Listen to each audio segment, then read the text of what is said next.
হে গাইছ, আজি হৈছে 27 এপ্ৰিল আৰু বতৰ চাব পাৰে সেইকেইদিন যিহেতু বৰষুণ দিছিলে তো আজি ধুনীয়া মুকলি কৰিছিল আৰু ময়ো ধুনীয়াকৈ ভাবিলোঁ আজি চুলিকেইডাল কাটি আহোঁ যিহেতু অলপমান দীঘল হৈছে ৰাখিম বুলি বহুত ইচ্ছা আছিলে কিন্তু কাম নহ'লে বলক যাওঁ স্কুটিকে লৈ আৰু আহি পাই আইনাখনত ধুনীয়াকৈ চালোঁ যিহেতু চাওক না বহুত দীঘল হৈছিলে কিন্তু বহুত ৰাখিবলৈ মন আছিলে নহ'লে দিয়ক উপায় নাই আৰু শেষবাৰলৈ ধুনীয়াকৈ আঁচুৰি চাইছোঁ কেনেকুৱা লাগে বিদায় বিদায় ঈশ্বৰাম যেনেকৈ কৈছোঁ যেন বাৰু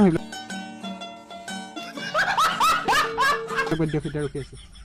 চাওক যিহেতু মই বহুতে সোনকালে আহিলোঁ তো আহি পাই বহিবলগীয়া হৈছে মানে ইজনৰ পিছত সিজন ক'লে যে মই দাড়িকেইডাল কাটি বেছি টাইম নালাগে ইজনে সেইফালে কাটি আছে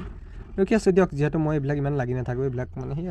আৰু শেষত 20 মিনিটৰ পিছত মোৰ চেহেৰাটো এনেকুৱা হৈ পৰিল মানে কাটি দিলোঁ কেইডালমান ৰাখিছোঁ দিয়ক বাৰু এতিয়া আহি গ'লোঁ মই ঘৰলৈ বুলি আৰু ঘৰ আহি পাই মই চিধা গ'লোঁ হেলমেটৰ দোকান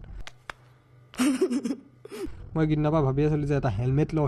আৰু যিহেতু মই বিহু বুলি একোৱেই লোৱা নাছিলোঁ তো মোৰ মনলৈ প্ৰথমতে হেলমেটটোকে আহিছিলে তো বিহু বুলি ল'ম বুলিলে গতিকে পইচা অলপমান জমা কৰিলোঁ দিয়ক আৰু কৰিয়ে আৰু ফাইনেলি ল'ব আহি গৈছোঁ আৰু টাইট ঢিলা সকলোখিনি চালোঁ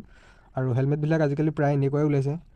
আৰু শেষত মানে ধুনীয়াকৈ ফাইনেল কৰিলোঁ আৰু এইটোকে লৈ ল'লোঁ আৰু মোৰ ল'ব মন আছিলে এনেকুৱা হেলমেট কিন্তু হেলমেটটো বেছি অঁকা বকা হ'ল যিহেতু চিম্পুল এটাকে লৈ ল'লোঁ এইটো কেনে লাগিছে ক'ব আৰু দামটো যদি মানে জানিব মন যায় তেতিয়া কমেণ্ট কৰিব মই নিশ্চয় ক'ম এতিয়া মই দামটো নকওঁ বাৰু আৰু হেলমেট লোৱা খুচিতে তো আহি পাই গ'লোঁ পেট্ৰল পাম্প ইয়াত তেল অলপ ভৰাই চিধা ওলাই ল'লোঁ বিহপুৰীয়া মানে দোকানৰ বস্তু দুটা আনিব লাগে তো এইফালে দোকানো আহি পালোঁ তো আহি পাই বস্তুটো লৈ এইফালে ট্ৰেফিকত ৰখিলোঁ বাৰু সেই ভিডিঅ'টো ইমানটা সমাপ্ত লগ পাম পুনৰ নেক্সট